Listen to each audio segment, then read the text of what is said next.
What? No such thing. No such thing? I think there is. Not to me.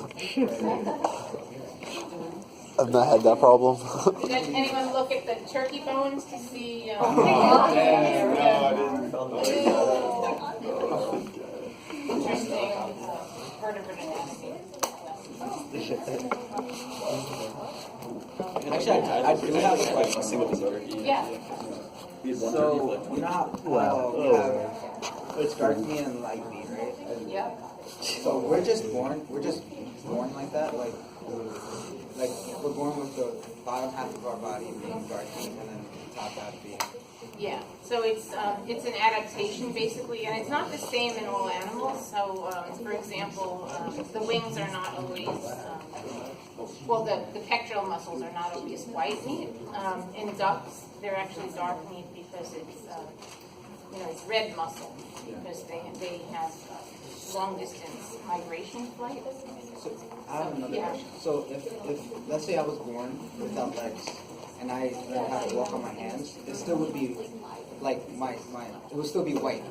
No, your arms are already red muscle basically. So Oh, okay.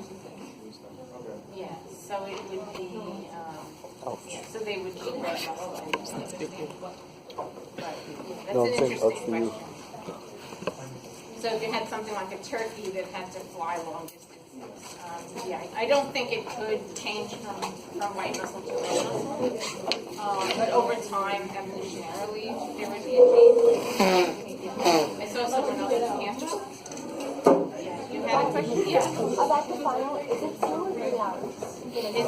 Well, you're allowed 2 hours. I think it's only going to take 1 hour. But it's going to be, you get 2 hours. Yeah. So good question. Good question about the final, everybody. So we have the final exam, final schedule now. So I told you before it was tentative, but now it's actually finalized. So I got the email from the department, and it is officially December 20th. So December 20th in this room. Take note, though, the time is going to be different. So the time is not class time. The time is going to be from 3:30 to 5:30. So it overlaps lab, and basically it's a little bit before when lab starts and a little bit after. So you get the full 2 hours. You're probably not going to need the full 2 hours. It's probably just going to be a 1 hour exam. But you can have the full 2 hours. So 3:30 to 5:30 p.m. This room, December 20th. Make a note.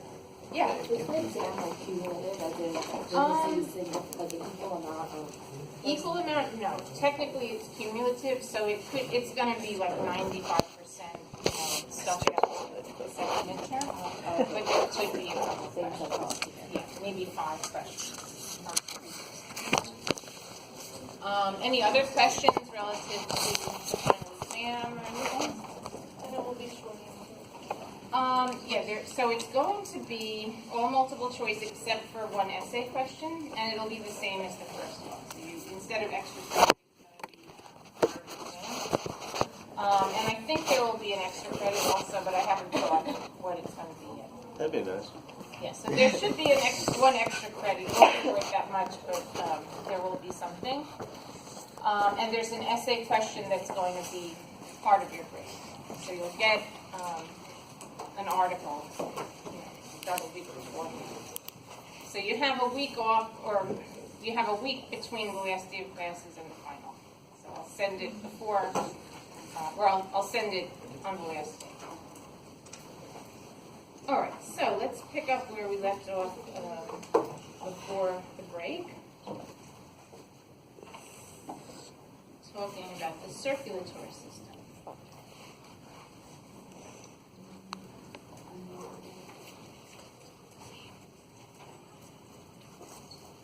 Okay, so when we left off last Tuesday, we were talking about the structure of blood vessels. And we were just beginning to talk about capillaries. So I just want to mention here, just to review the difference between these 3 types.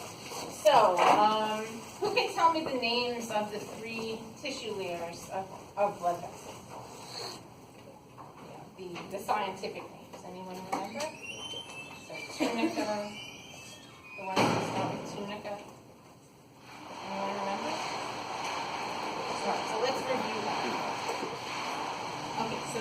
stuff you should be familiar with by the time the exam comes around. Okay, so, blood vessels. Arteries and veins have 3 layers. And there's an inside layer, a middle layer, and an outer layer. The innermost layer is called the tunica intima, and that's basically an endothelium. And it's meaning cells that face the lumen of the blood vessel. So cells facing the inside of the tube, this empty space inside, would be the tunica intima. The tunica media is in the middle, and then the tunica adventitia is on the outside of the blood vessel. So both arteries and veins have all 3 of those layers. There's a little bit of difference between arteries and veins, mostly in the tunica media. So it's the tunica media that differs between arteries and veins. In large arteries, the tunica media has smooth muscle and a lot of elastic fibers. The reason for that has to do with blood pressure. So, especially in big arteries like the aorta, you have a very high blood pressure of blood leaving the left ventricle and going into the aorta. And so the walls of the aorta need to be very elastic in order to absorb that pressure. And then on systole, they resist the pressure, and then on diastole, the elastic fibers actually work similar to a rubber band. So they kind of rebound and help to keep the blood flowing through your bloodstream. In smaller arteries, you have smooth muscle, but you have very few elastic fibers because as arteries get farther away from the heart, the size decreases and the blood pressure decreases. So in the smaller arteries, you don't really need a lot of elastic fibers anymore. And by the time you get to veins, you really don't need any. So the large veins have smooth muscle, but no elastic fibers at all. And that's because, as we're going to see, the largest veins have the lowest blood pressure. So there's no need for elastic fibers. Okay, so tunica media is some mixture of smooth muscle and elastic fibers in some vessels or not. Tunica adventitia is mostly fibrous connective tissue. So that would be the outer wall of a blood vessel. And then again, the tunica intima is endothelium. So inside, middle, and outside. Okay, we talked a little bit about vasoconstriction versus vasodilation. So the vaso simply means blood vessel, dilation or constriction simply means it's a vessel that contracts or dilates. So let's take a look at these blood vessels again and see what we can see about the structure. All right, so the tunica adventitia would be the outermost layer. This is that fibrous connective tissue. So this light-colored outer layer is our tunica adventitia. The tunica intima is the endothelium inside. So notice that both the artery and the vein have both of those layers. The tunica media consists of smooth muscle with or without elastic fibers. This diagram doesn't really show the presence or absence of elastic fibers, but you should just know that the big arteries have it. In contrast, you can look at what the capillary is. And you can see that the capillary, which layers are absent in the capillary? Adventitia. Adventitia, so the tunica adventitia is absent. The media. And the tunica media, right. So which layer does the capillary have? Intima. Tunica intima, right. So the tunica intima is the only layer present in the capillary. There's no tunica media or tunica adventitia. Just this endothelium inside. And we'll see that this layer is actually very, very thin-walled. So it's simply one cell thick. And that's to promote diffusion of solutes, blood solutes, in and out of the capillary. Okay, before I switch slides, I just want to mention one other thing. If you look at the vein, you can see that another structure is present that's absent in the other types of blood vessel. What is it? Yeah, The one-way valve. good, the one-way valve. So valves are present in veins. Valves are absent in arteries and capillaries.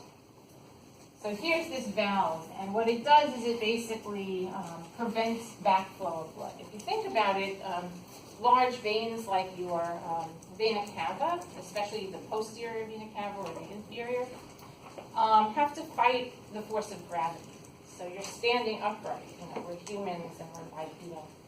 So in the vena cava, blood is literally flowing directly up. So against the against the force of gravity. So to prevent blood from just simply, flowing back in the wrong direction, there are these valves. That's because the pressure in the veins is very low. So you have to keep the blood flowing in this direction some other way, not related to pressure. So the valves keep it from flowing back. And the other thing that keeps it flowing is basically muscle movement. So you can see here's one of the leg veins, and here's a muscle such as your gastrocnemius in your leg. And as you walk, the muscles in your leg basically, moving and pressing against each other. And they're squeezing the vein. So they squeeze the vein, and that also helps to keep the blood flowing up in that direction. So the valves are closed, so the blood can't be squeezed in that direction, backwards. So it only can go that way. And the valves only open in the one direction also. So this is another reason why walking and exercising is so important. Because when you exercise your leg muscles, you're actually helping to push the blood back toward your heart.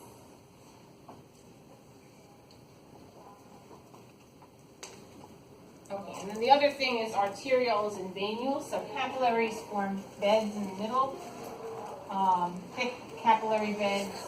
Many organs have these. Arterioles and venules are basically small arteries and veins that connect larger arteries and veins to the capillary beds. So that's what these different types of blood vessels are. Okay, so let's take a look at capillaries. Capillaries have only this one layer, the tunica intima, which is this endothelial wall. It allows diffusion and bulk flow of things like water and solutes.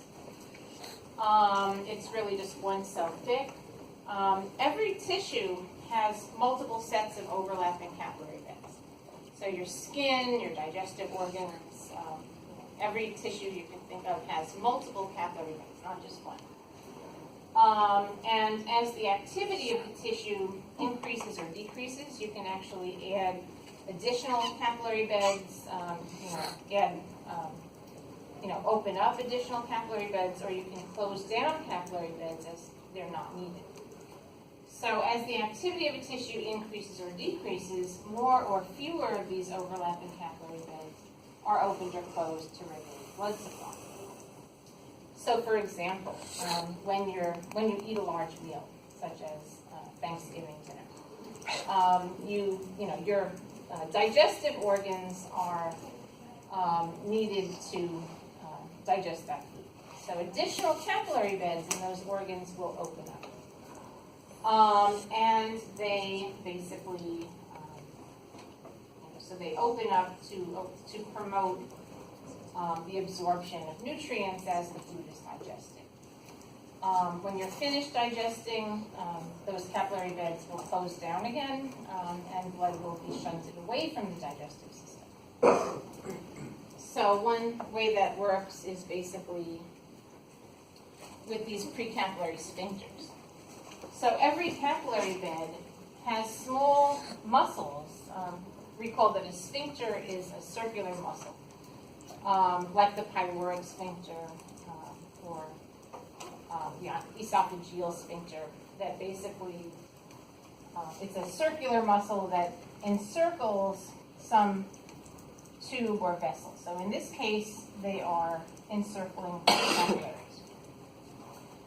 And the precapillary sphincters are what control blood flow to the capillary beds. So they can either open to allow more, or they can close to shut down blood flow and close the capillary bed.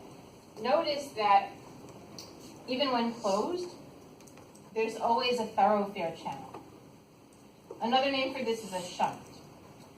So the shunt or the thoroughfare channel basically allows blood to flow from one end of the capillary bed to the other, but without perfusing the capillary bed. Because otherwise, the tissue would die because there would be no blood flow. A good example of the use of this, well, actually, let me ask you. So what would be a good example of the use of this other than digestion? Skin. Skin. When? If you want to cool down, or if you want to heat up your internal body, you remove the capillaries from the skin. Okay, so what would you do? Shut them down or open them? Shut them down. Okay, good. So, for example, on a cold day, yeah. Also, isn't there like this kind of effect that when there's like a fight or flight response, like when you're an adrenaline rush, your body, the sphincters contract, so all your blood and flow can go towards your like the flight response. Good, right. So to your brain and to your muscles. Good.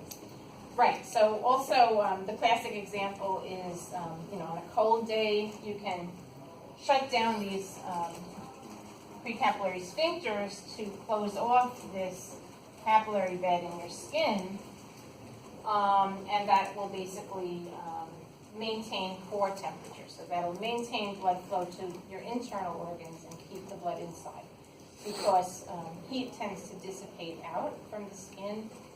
So if the blood were flowing at the surface, heat would be lost.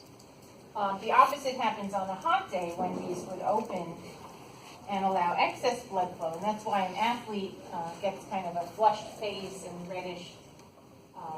The skin looks red because the blood is flowing there to dissipate heat. Yeah.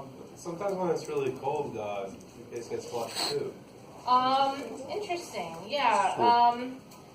Certain capillary beds can open while others shut. I'm not exactly sure why that would be. Why your face gets flushed on a cold day. But that's true. Your nose can turn red in your cheeks. Yeah. So I'm not entirely sure the answer to that, actually. Does anyone know why? Any guesses? Yeah. I myself don't know the reason for that, actually. So, good question. Maybe it's like your body trying to save the appendage. Could be. Yeah, actually what I think it might be is, blood flow to your brain increases. So maybe it's sort of a side effect of that. But I'm not entirely sure. Yeah, good question, though. Okay, so back to capillary function.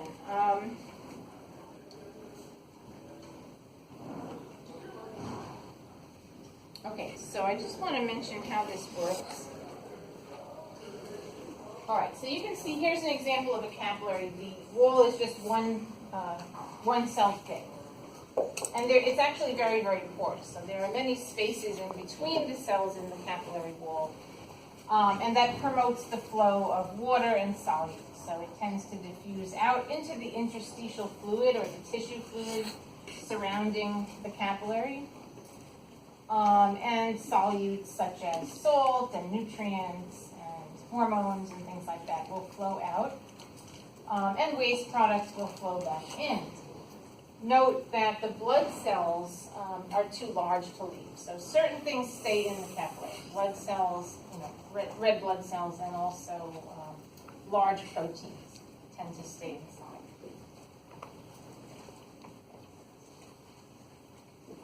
So flow is from the capillary into the interstitial fluid and then to the tissue, and then back again.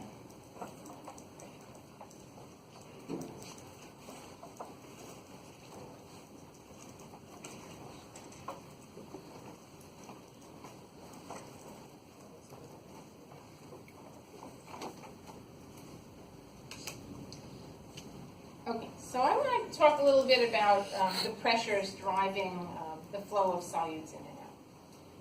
So basically, on the arterial end of a capillary, the blood pressure is very hot because it's coming right from the dorsal aorta or right from arteries that branch off of the dorsal aorta. So blood coming in is under high pressure, and that pressure is going to drive fluid flow out of the capillary. So there's a net fluid movement of solutes and of plasma out of the capillary initially. Somewhere in the middle of the capillary, basically, there's a point where osmotic pressure flowing in the opposite direction overtakes the force of blood pressure leaving. So, who can tell me why? What's the reason for this? Anybody know? So why in the distal part of the capillary would osmotic pressure overtake blood pressure? Why would you have a net flow now into the capillary? Any ideas? Blood pressure decreases. Well, blood pressure is decreasing, but that's not the only reason. So think about it. Yeah. Because you're closer to the vein. As opposed to the But artery. what is it about being closer to the vein? What's happening? Yeah. Waste is leaving? Waste is From leaving. the cell Okay. into the- Oh, you already gave away your salutes. So Yeah, it doesn't. Right. So, yes, you gave away some of the solutes. Yeah. So wouldn't that mean that the concentration gradient shifts? So then Right. the osmotic pressure would have to go up to, like correspond to the decrease in blood pressure. Yeah. So basically, what's happening here is you have fluid movement, net fluid movement out. And yes, you're losing some solute, but remember that large proteins, blood cells, and other things that are too big to leave are staying in the capillary. So on the arterial side, you're pumping out all this fluid, all this plasma, because of blood pressure. And there reaches an equilibrium point in the middle where the solute inside the capillary is actually of a higher concentration than outside the capillary. So you've gotten rid of a lot of this fluid, a lot of the plasma, and there's still a lot of solute left in the capillary. So now, water likes to dilute things. So the interstitial fluid wants to flow back in. So at this point, which is about halfway along the capillary, there's a shift. So now osmotic pressure overtakes blood pressure to pull fluid back into the capillary. So here's where you have waste coming in. So here you have, things inside the capillary getting pumped out. So this is nutrients, hormones, solutes like sodium, things that are leaving. And then over here, osmotic pressure is pulling fluid into the capillary. And this interstitial fluid holds the waste products from these tissue cells. So it's flowing into the capillary now, pulling it back in. So it's osmotic pressure that's doing that. And then at the venous end, you have fluid again flowing back to the vein. Note also that there's a lymph vessel here. Some fluid, if there's any excess fluid left in the interstitial space, that will go into the lymph vessels because what they do is basically return excess fluid to the circulatory system. So these lymph vessels will return any excess fluid to prevent edema. And again, lymph vessels sort of parallel the circulatory vessels, but they're not really part of the cardiovascular system. how does it pump inside the lymph vessels? What? What pumps the lymph vessels? Again, movement of nearby structures, so things like muscles, and breathing. Control. Yeah.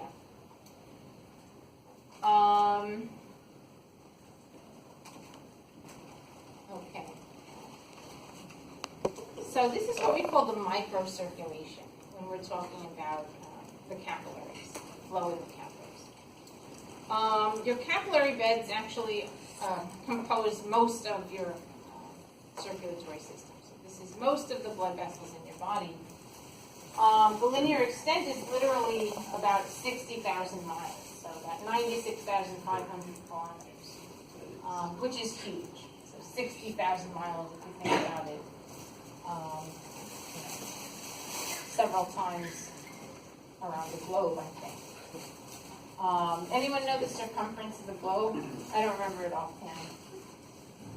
I know America is like 3,600. 3,600? Yeah, 3,600? Yeah. Yeah. So, yeah? I think it's somewhere between like 28,000, 24,000. Sounds right. Yeah. Sounds about right. Yeah, Like somewhere. half, like less than half of that. Yeah, so it's several times around the Earth. 24,000 miles. Is it 24? Thanks. Yeah. So the circumference of the globe is 24,000 miles. So you can think about what 60,000 miles of capillaries would be if you placed them end to end. Okay, so no animal actually has enough blood inside to fill all of these capillaries at once. So the interesting thing about this is that all these blood vessels, the majority of these blood vessels are actually empty at any given time. So for example, right now, most of your capillaries are actually empty and not perfused with blood. Okay, so you can see we talked about precapillary sphincters, which is what regulates the flow to the capillary beds, and the shunts basically allow some capillary beds to be bypassed. So the shunt would be what connects, the arterial to the venule, bypassing the capillary bed. And actually, an interesting thing is that if somehow all of the capillary beds were to be filled at once, that would actually be a very bad thing because you'd drain all your arteries and veins and then you'd die. So that's not a good thing. So we don't want our capillary beds to all be perfused at once. Selective deployment of the capillary beds is what keeps the amount of flow required at any moment to be low. And when there are competing demands, some systems will be imperfect. So for example, this is why after you eat a meal, for example, the blood is diverted to capillary beds in your stomach and intestines. When you're running a race, it goes to your muscles, on a hot day to your skin, et cetera, et cetera. So there's an ability to give preference to certain organs over others, which basically comes from the nervous system. So it's nervous control.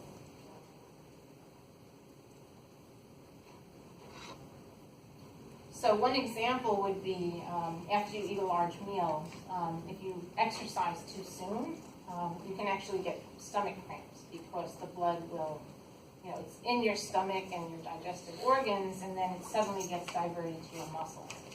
So that can cause what's called ischemia, or sort of a lack of blood flow. The term you'll see in medical school, go to medical school. So ischemia means sort of a low blood flow.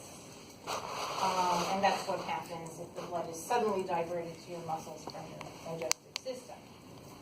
Another example related to this is, so sometimes if a patient is severely injured or traumatized, there can be a shutdown of this process where the ability to give preference to certain organs is actually compromised. So what will happen is that essentially the body gets confused and doesn't know where to send the blood, and then you have a problem called hypotensive shock.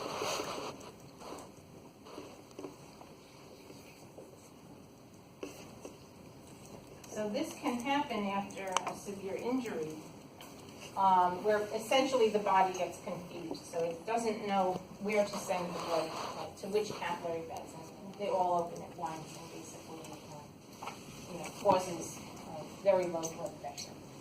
So that's another thing related to the capillary beds. Okay. All right, we looked at this. All right, so the thoroughfare channel is the same as a shunt. It's the shunt from one side to the other. Okay, and of course, systolic versus diastolic pressure in a human, normally about 120 over 70, 120 over 80. It declines as blood flows away from the heart, and that's caused by two factors. So one of them is friction, of the blood against the luminal walls. So with each heartbeat, basically the blood is shunted first into the aorta where it encounters friction, and then continuing friction as it travels. So the friction of the blood traveling against the artery walls will eventually slow it down and reduce the pressure. The other thing is the increase in total cross-sectional area of blood vessels. So this is actually capillaries. It's not the cross-sectional area in terms of blood vessels increase in diameter, but the total cross-sectional area. So as you get farther from the heart, you're increasing the number of capillaries and small vessels, and so the total cross-sectional area is increasing. So there's more blood and more vessels, and that's going to cause a drop in pressure as well. So blood reaching the venous side retains very little of its initial pressure. By the time it gets through capillary beds and gets to the veins, the pressure is very low. Okay, so here's a graph to help you understand this. So you can see here's the arterial side with the aorta, and then branching into smaller vessels and capillary beds. And then here's the venous side with venules and veins, and then really the vena cava. So we have area, or total cross-sectional area at the top, velocity or speed of the blood in the middle, and then blood pressure here. Looking at the area, you can see that the area, total cross-sectional area is actually large.